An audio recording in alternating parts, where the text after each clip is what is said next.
Hi, I'm Laurie Dobson, and this is Island Uptake. It's Hi, Bob. To Tuesday, March 31st. Bob just made an awesome, beautiful loaf of bread. We came back home from work. We had an awesome dinner. We played some Rummy Cube. I heard from my daughter Lily, and there are ways to beat things like this by just making life work wherever it is. And the pieces of the puzzle aren't together, but I'm just confident that if we all kind of put our energies in and take good care of ourselves, kind of keep away from the edges, those places where we all feel emotional, you've seen me in my videos here feeling pretty emotional. I think we're good. I mean, emotions are good, but we have to take care of them just like anything else. And sleep is wonderful. I had a nap this afternoon and made all the difference. So that's good. Puppies are happy. I did downward dog. Lily made me do some yoga. And the dogs, of course, had to get in my face and whack their ears in my face. Dachshunds are pretty cool.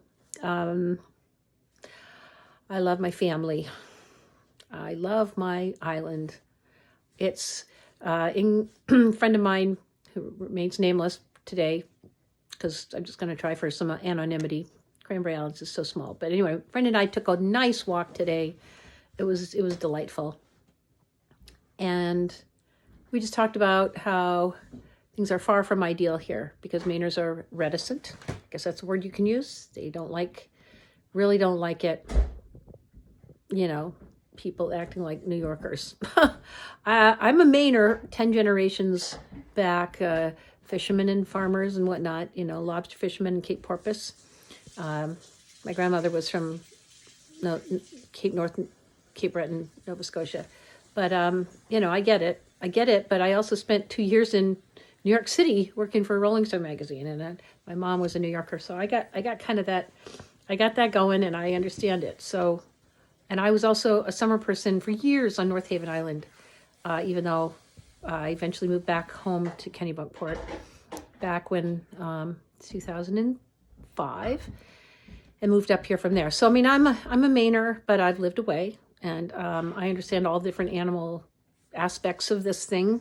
So aspects, not animals, but we're all animals, but we act in different ways, but we're all, I mean, if we could get an understanding about the fact that we are, put ourselves in different situations, we act the same as other people would in those situations. So, I mean, we can, we don't have to just be so divided. Just get that other people are oriented differently. But the good orientation thing to focus on now is that we have a common thread. And I said on a video the other day that you guys might have heard that we're an island at war. And I mean, we're fighting a common fight.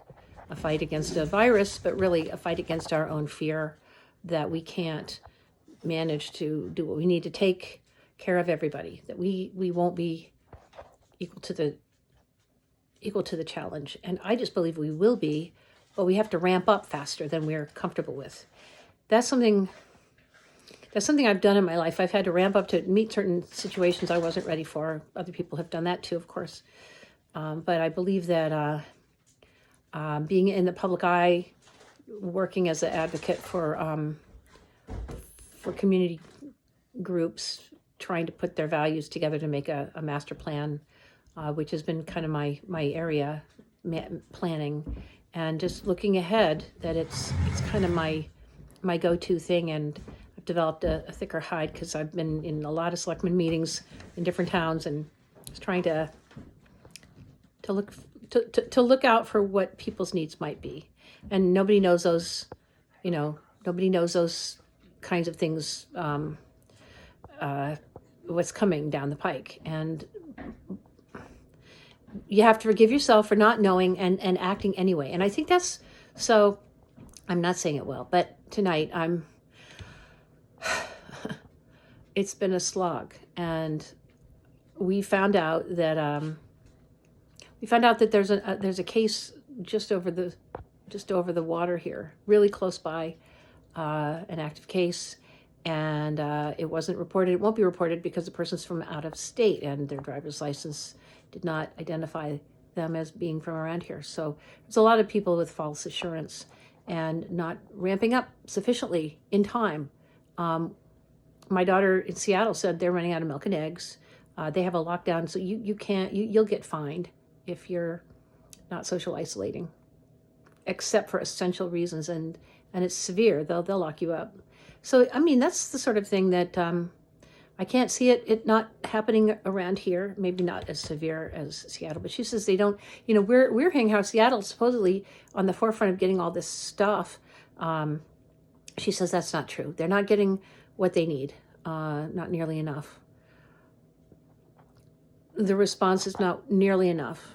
And if we're all able to say that and just be honest about it, truth will help us. I think I think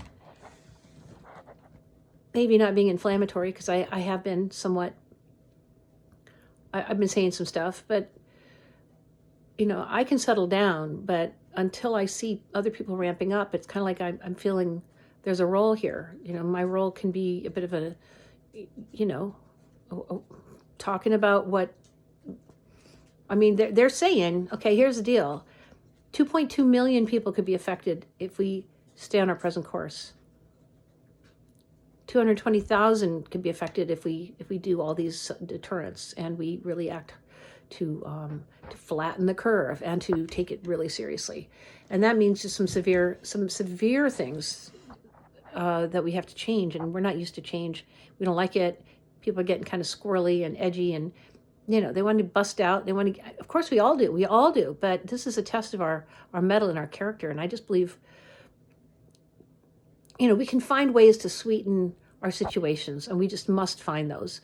But in the meantime, social isolation is the answer here on this island as much as anywhere else. And gee, it's fun, isn't it? Not being in control. But the reality is we're all in that non-control thing together, which is called life, because we're all going to die and we don't know when, and we don't know how. So if we could just kind of get clear on that this is just reminding us of that. And that's a good thing, because it helps you live better. Anyway, that's it. Thank you. Tomorrow's April 1st. It's going to be a hell of a month. We'll get it. We'll get through it. We will get through it. Okay, take care.